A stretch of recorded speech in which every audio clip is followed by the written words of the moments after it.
Oswal pumps IPO के अंदर listing के बाद क्या करें? क्या इसको सेल करना चाहिए? क्या इसको होल्ड करना चाहिए? क्या इसके अंदर फ्रेश बाय की अपॉर्चुनिटी बन सकती है? चलिए जानते हैं। दोस्तों, ओसवाल पंप्स आईपीओ के अंदर हमने थोड़ा सा कॉशियस होकर रिस्क लेते हुए, अब आप बोलोगे यार ये क्या लाइन हुई?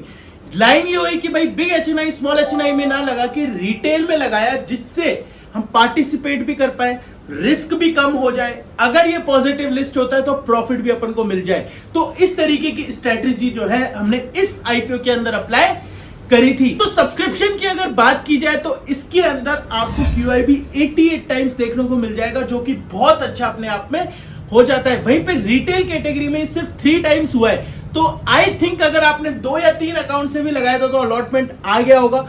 कमेंट करके एक बार जरूर बता देना। अब दोस्तों, अलॉटमेंट नहीं भी आया तो चलो कोई बात नहीं, क्या इसके अंदर फ्रेश बाय करके भी पैसा बनाया जा सकता है? तो मैं कहूंगा हाँ। किस रेंज में? वीडियो पूरा देखो, आपको पता चल जाएगा। दोस्तों, कंपनी के बारे में थोड़ा सा मैं आपको बता देता हूं। ओसवाल पंप्स कंपनी जो है वो आपके सोलर पंप्स बनाने का काम करती है। रिसेंटली इसको पीएम कुसुम योजना के अंदर प्रोजेक्ट मिला था। इस चक्कर में इसके फाइनेंशियल्स जो है रिसेंट वाले काफी एलिवेटेड नजर आ रहे हैं। मतलब बेसिकली जो ग्रोथ 20-30% के आसपास चल रही थी वो अचानक से काफी ऊंची नजर आ रही है। उसी चक्कर में प्राइस टू अर्निंग भी चलो ठीक ठाक आपको नजर आ जाता है। लेकिन अब क्या इसको कंटिन्यूअसली प्रोजेक्ट में लेंगे? क्या इसकी आने वाली ग्रोथ कंटिन्यू रह सकती है? क्या इसको आप लॉन्ग टर्म के लिए होल्ड कर सकते हो? तो दोस्तों, इस सवाल के जवाब कुछ कहते हैं ना, उसे आपको कुछ नहीं करना, आपको वेट एंड वॉच ही करना पड़ेगा इस केस के अंदर। क्योंकि देखो, जो चीज अपन को दिख रही है वो चीज QIB को भी दिख रही है कि फाइनेंशियल्स एलिवेटेड है, लेकिन स्टिल जब 88 टाइम्स सब्सक्रिप्शन आता है तो कहीं ना कहीं ये कॉन्फिडेंस शो करता है कि आने वाले टाइम में भी देखो, योजना है सोलर इंफ्रा, इनसे रिलेटेड जो अभी पॉलिसीज गवर्नमेंट की चल रही है, तो आने वाले कुछ टाइम तक तो वो 100% कंटिन्यू रह सकती है। अगर कंपनी ने एक बार कॉन्ट्रैक्ट विन किया है तो उसी को कंटिन्यू भी कर सकते हैं, डिपेंडिंग ऑन वर्क रहता है जो भी, मतलब आगे बेसिकली ऐसा नहीं है कि अपन ये सोच के कि भाई एक बार इसका प्रॉफिट हुआ और इस कंपनी को पूरा ही खारिज कर दे। स्टार्टिंग में अपन ये कंसीडर कर सकते हैं वैल्यूएशंस के अंदर, बट अगर फिर भी अपन को रीजनेबल वैल्यूएशन पे कंपनी मिलती है तो आई थिंक पोजीशन बना सकते हैं। इस कंपनी की अच्छी बात क्या है कि जो ये फंड्स लेके जा रही है, बेसिकली 1300-1400 करोड़ का आईपीओ, जिसमें 500 करोड़ का OFS है, 900 करोड़ के अंदर ये 250 करोड़ के आसपास की अपनी जो फैसिलिटीज, मैन्युफैक्चरिंग फैसिलिटीज है उनको इंप्रूव करेंगे। उसके अलावा डेट रिपेमेंट करेंगे। तो इन दोनों से ही फायदा क्या होगा? इनका EPS आने वाले टाइम में बढ़ेगा। यार ये तो चलो अच्छी बात है, लेकिन नेगेटिव पॉइंट क्या है? नेगेटिव पॉइंट बस एक ही है, जब आपके पास गवर्नमेंट कॉन्ट्रैक्ट के भरोसे आप चलते हो तो अगर वो नहीं आए किसी भी कारण से, या फिर वो रिन्यू नहीं हो, या फिर वो एक्सटेंड नहीं हो, तो फिर आपकी कंपनी के ऊपर काले बादल मंडरा सकते हैं। तो अपन को अच्छाई भी पता चल गई, बुराई भी पता चल गई। अब बात कर लेते हैं लिस्टिंग स्ट्रेटेजी की। दोस्तों, अगर लिस्टिंग डे पे आप देख रहे हो या उसके पहले देख रहे हो तब तो ये स्ट्रेटेजी रेलिवेंट है ही, लेकिन अगर उसके बाद भी देखते हो, कई बार कुछ आईपीओ ऐसे होते हैं जिनके अंदर अपन बाद में स्टक हो जाते हैं, अपन को लगता है। फॉर एग्जाम्पल मैं बताऊं, बेल राइस के आईपीओ के केस के अंदर मैंने काफी अच्छे से तारीफ वगैरह करी थी। काफी मैंने कहा था कि यार अच्छा आईपीओ है, अपन इसके अंदर फ्रेश बाय भी कर सकते हैं, ये वो। तो मुझे पता है कि उस टाइम पे जब लिस्टिंग हुई तब थोड़ा सा वो प्रेशर में रहा, थोड़ा सा वो नीचे आ गया, तो कई लोग थोड़े से पैनिक कर गए। तो उन्होंने उस वक्त भी अगर लिस्टिंग स्ट्रेटेजी वीडियो देखी होती तो आज वो प्रॉफिटेबल होते। आराम से 105-107 के ऊपर बेल राइस आईपीओ गया है, आराम से उसने प्रॉफिट दिया है। इनफैक्ट हमने तो फ्रेश बाइंग करी थी, जो मेरे सब्सक्राइबर्स थे सबको मैंने होल्ड करने को कहा था।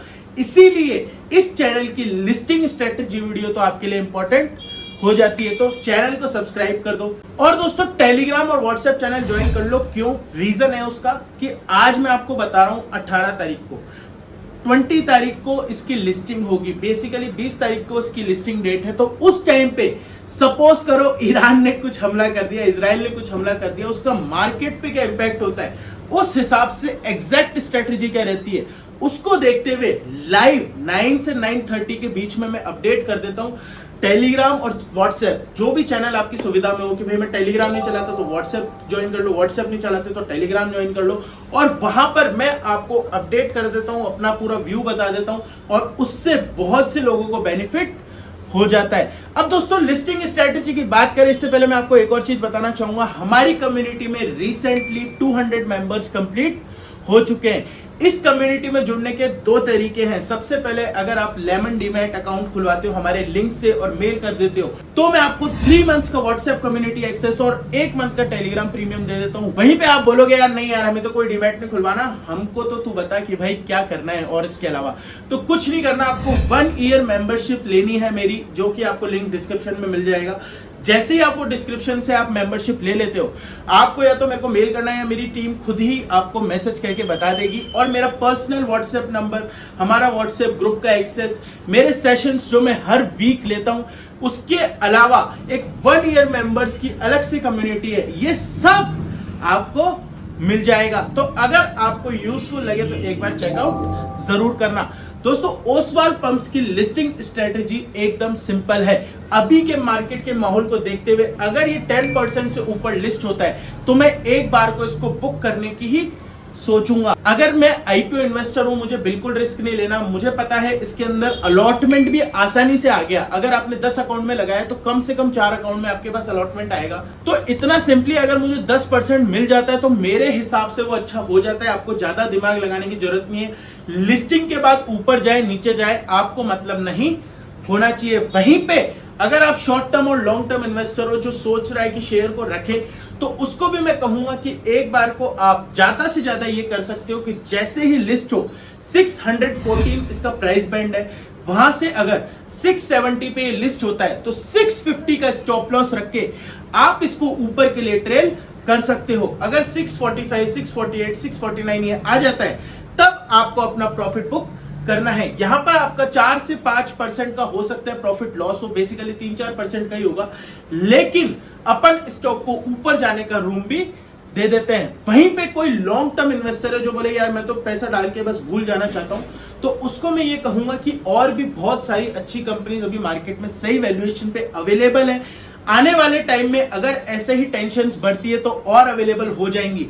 तो लॉन्ग टर्म के लिए अभी आप इसके अंदर व्यू ना रखें। क्यों?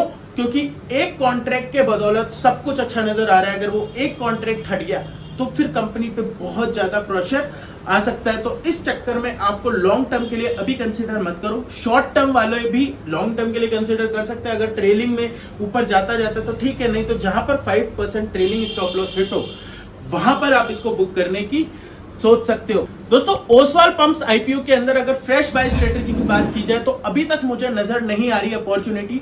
फिर भी आप मुझसे पूछोगे तो एक बार को 600 के आसपास अगर ये लिस्ट होता है या फिर लिस्टिंग के बाद मिलता है 614 से 620 की रेंज में, तो फिर मैं इसके अंदर एक बार को रिस्क लेके पोजीशन बना सकता हूं। क्या स्टॉप लॉस रहेगा? स्टॉप लॉस रहेगा 590 का स्ट्रिक्ट एकदम। मुझे स्ट्रेटेजी वैसे नजर नहीं आ रही, लेकिन क्योंकि QIB का इतना इंटरेस्ट है तो मैं एक बार को इसके अंदर एंट्री की सोच सकता हूं। तो इसलिए अगर आपको फ्रेश बाय की अपॉर्चुनिटी खोजनी है तो वो इसके लिए रेंज हो जाती है। तो दोस्तों फिर से एक बार समराइज कर देता हूं। अगर आप आईपीओ इन्वेस्टर हो, 10% का प्रॉफिट इसमें मिल जाता है तो बुक करके निकलो। आप शॉर्ट टर्म इन्वेस्टर हो, 670 के ऊपर लिस्ट होता है, 650 का स्टॉप लॉस रख के इसको ट्रेल करो। वहीं पे अगर आप लॉन्ग टर्म इन्वेस्टर हो तो अभी इस पे ध्यान मत लगाओ, आप भी शॉर्ट टर्म वाली स्ट्रेटेजी फॉलो कर सकते हो। दोस्तों वीडियो पसंद आई तो लाइक कर देना, क्रिस्प वीडियो है एकदम। और चैनल पे आने वाले टाइम में मैं अच्छे शेयर्स जिनके अंदर मुझे ग्रोथ नजर आ रही है वो शेयर करूंगा सिर्फ 1 मिनट के शॉर्ट के अंदर, तो उसके लिए चैनल को सब्सक्राइब कर दो। और दोस्तों मेरी कम्युनिटी ज्वाइन करना चाहते हो, 200 मेंबर्स ऑलरेडी व्हाट्सएप कम्युनिटी में है, प्रीमियम मेंबर ऑलरेडी 350 से ऊपर काउंट हो चुका है। तो अगर आप उसका बेनिफिट उठाना चाहते हो तो डिस्क्रिप्शन में दिए गए लिंक से ये कोड लगा के 50% डिस्काउंट अवेल करके मेरी मेंबरशिप ज्वाइन कर सकते हो। चैनल को सब्सक्राइब कर दो, वीडियो को लाइक कर दो। Thank you.